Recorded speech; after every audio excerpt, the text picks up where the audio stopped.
Hi, everybody. Welcome back to Fully Stoked Podcast. I am Sarah, your host, and Cody is the co-host who is not here today. But today I have a special guest expert, Christen Ripoli. She is a friend of mine. She sells real estate. She is the founder and creator of the Union County Network of Women, and she's good at all of it. She's also a YouTuber. Check her out on YouTube. So welcome, Christen. We're so glad that you're here. It's the fourth time we've tried this podcast due to technical difficulties, but we're learning. Kristen's not. I'm learning. Kristen already knows all the tech stuff. She's pretty techie. So, Christen, tell people who is Christen Ripoli in one-ish sentences in your own words. Okay, well, that's not an easy question for someone with imposter syndrome.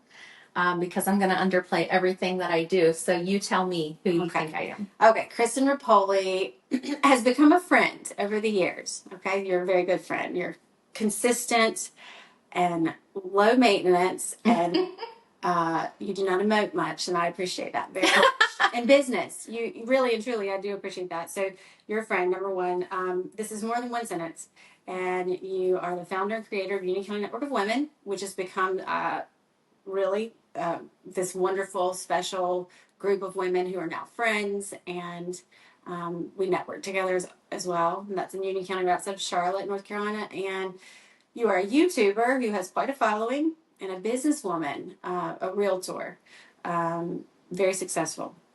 And so that's who Christen Ripoli is. Plus a mom.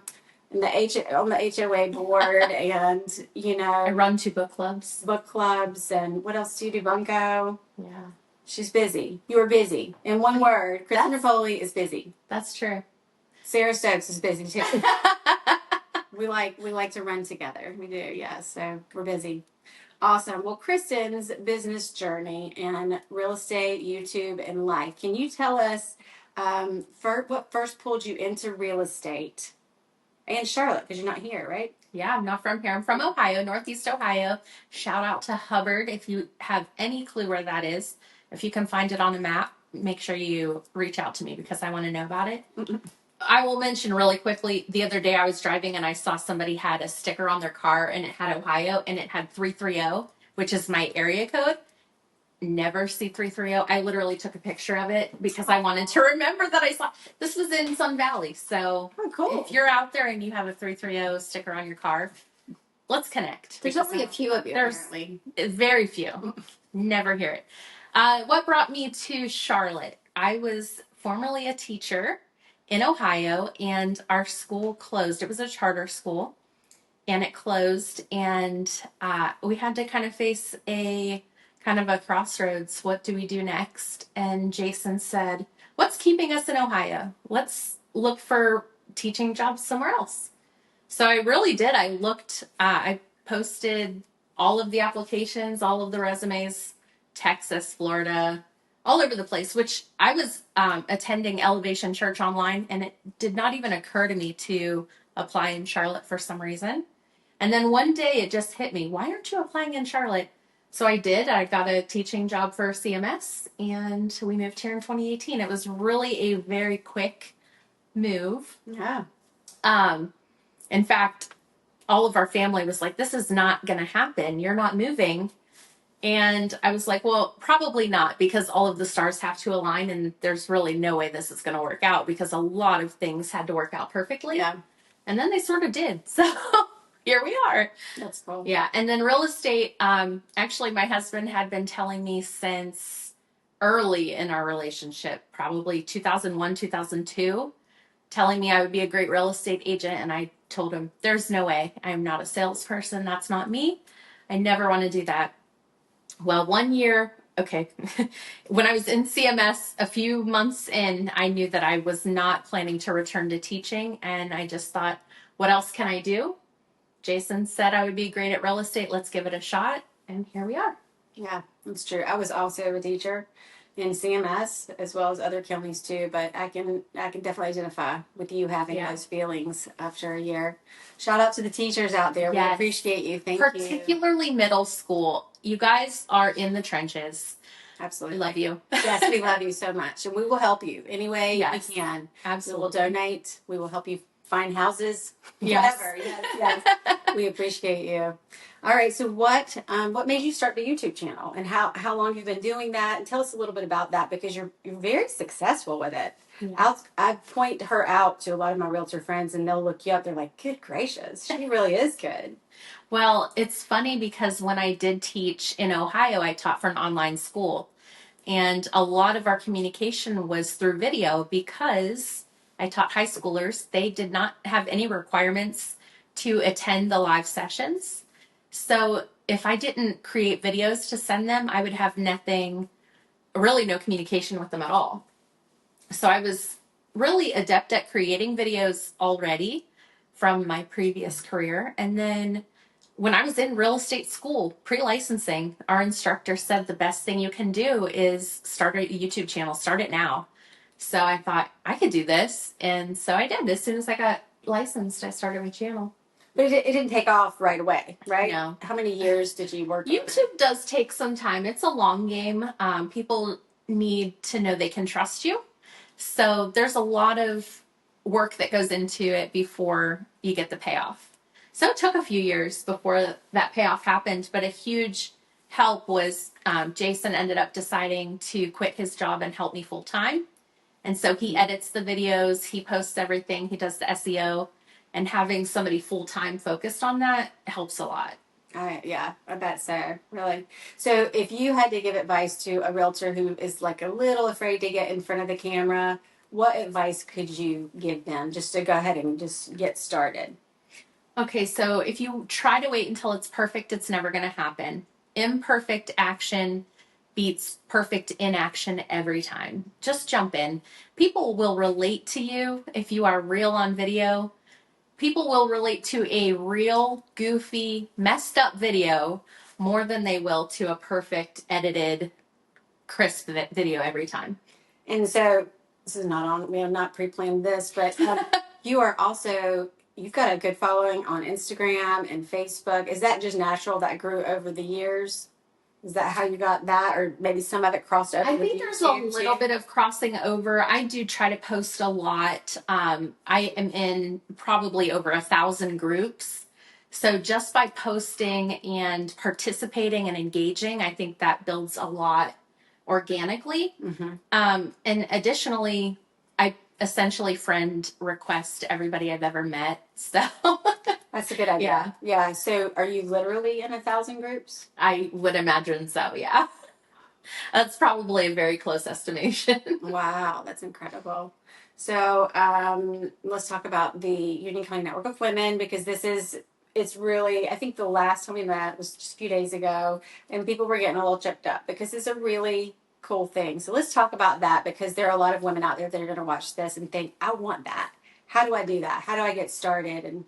And so give us some of your insight. Like where did the idea come to you? And then how did it sort of unfold? Well, on Facebook in Union County Moms, somebody had posted an invitation to a Women in Networking meeting. And I thought that sounded really great. Let me go to this meeting. Well, within minutes, I was already hooked. I loved having a bunch of women in a room supporting one another, encouraging one another, trying to help each other's businesses. And right at the intro, they welcomed the visitors and they said, if you are here and you're already in an industry that we have already filled, we can't invite you to stay, but we would invite you to think about opening your own chapter. And so, of course, real estate agent is going to be the first seat taken in every networking group. Mm-hmm. So I was not able to stay. So after the meeting, I talked to the person who invited me, and I just said, you know what would go into opening my own chapter, because this is interesting to me. She put me in touch with the person who was in charge, and it just went from there. I decided, I was like, the first person I thought of was Sarah, to say, hey, you want to partner with me on this and try to get something going? And she said, yeah, anything you say. So yeah, I literally did. I was talking to my husband. I was like, yeah, whatever Christen Ripoli wants to do, I'm there.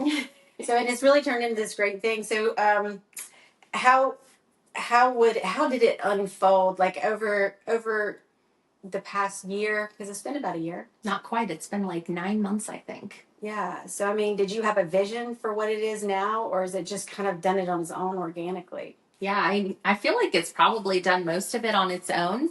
Our first meeting had 4 women, and we were 2 of them. So it's definitely grown. We had probably 30, more than 30 at our last meeting. So it's definitely grown. I feel like it's grown mostly organically. People have invited their friends to come and check it out, and we've had more people join that way. But I definitely didn't see this coming. When we first started, I anticipated that it would be a slow process, that we would, find some people that would fit in well, and it might not be as easy. But in 9 months, we've gotten to the maximum number that we wanted to have when we started, and now exceeded that number. So Right, so we might have to limit it in some way moving forward. I think there's data behind like the sweet spot of the number of people in a networking group. If it gets beyond that number, it gets a little hectic, a little hairy, and there's always a good bit of overlap too that we're trying to stay away from. So, has leading this group changed you, your personality, or your leadership skills, or your work, or anything that you can think of? Yeah, I would say the biggest thing it's impacted is my leadership. Prior to this, I would have not said I was a leader. I kind of did things kind of solo. I like, they always say, if you want to go fast, go alone. If you want to go far, go together. And I've always been a go fast person. So I want to get from here to the finish line as quick as possible, efficient as possible. And that comes by doing it alone. And so in creating this group, I have become a leader.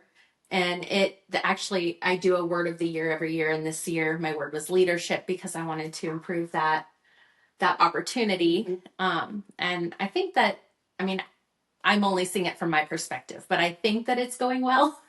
I think so too. Obviously there's probably hiccups and, maybe not everybody's always happy all the time, but as far as I know, they are, but we're just doing the best we can. What makes this group different from a BNI group, or maybe a monthly group where it's not this is a single seat group. So there's one realtor, one lender, one life insurance, whatever, one of each. And once you get your seat, nobody else can take it as long as you come 50% of the times meetings per month or more. We want you there as much as possible, because we're not going to get the referrals, going around the group if you're not there. But what makes it different is, or I'm going to ask you from like a BNI. So this is a weekly meeting group, right?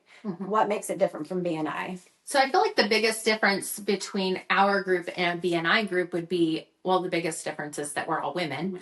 So that's number one. And number two, just the feeling of community. I think as women, we look for those opportunities, but it's really tough to find, because, you don't always fit in with a group that you see, right? If you're maybe in a mom's group, or if you're in a workout group, whatever you're in, you just have it's tough to find your people.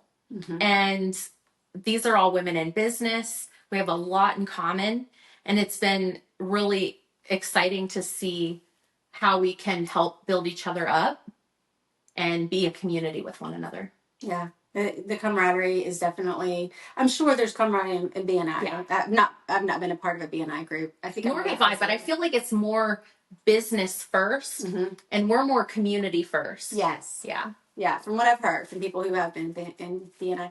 Plus it's, we're structured, so it's not just a social group where we meet maybe once monthly. We're more structured, and we do, count referrals, and we do count attendance, but we're not rules based so much that it gets in the way.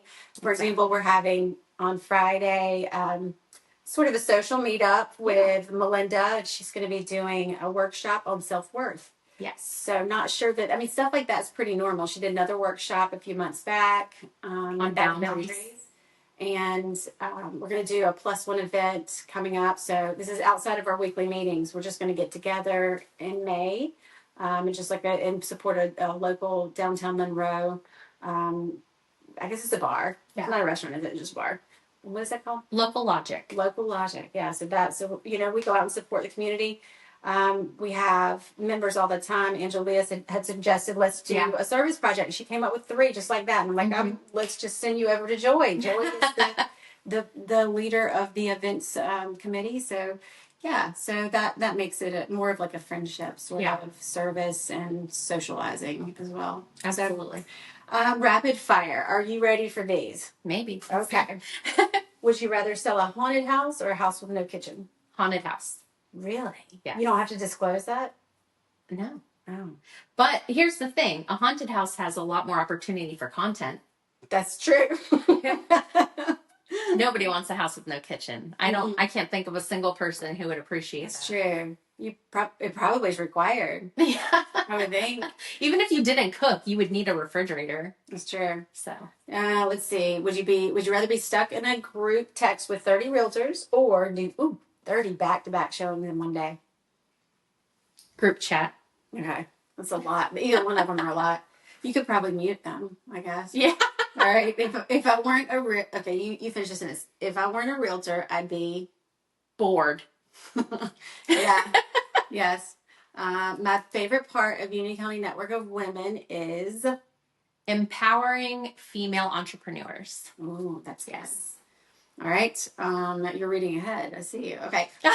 One thing women need more of in business is confidence. Ooh, yes. Yeah.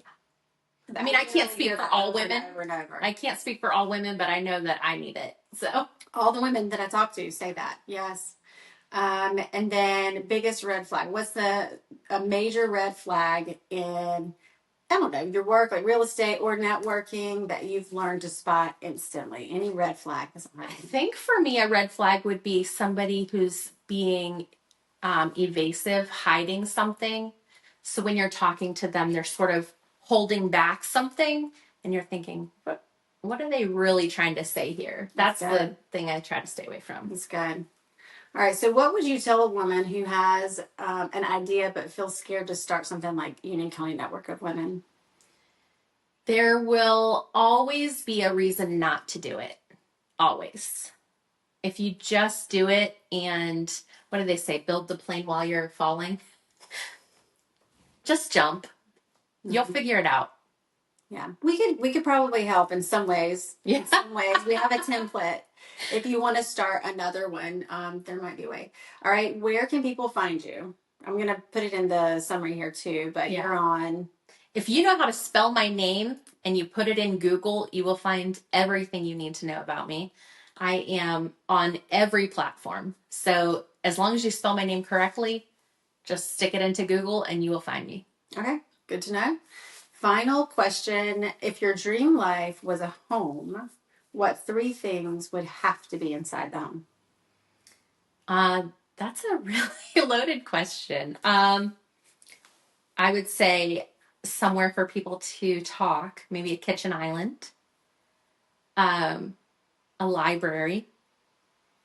I love to read, and I would want to have a place where I could be alone in that.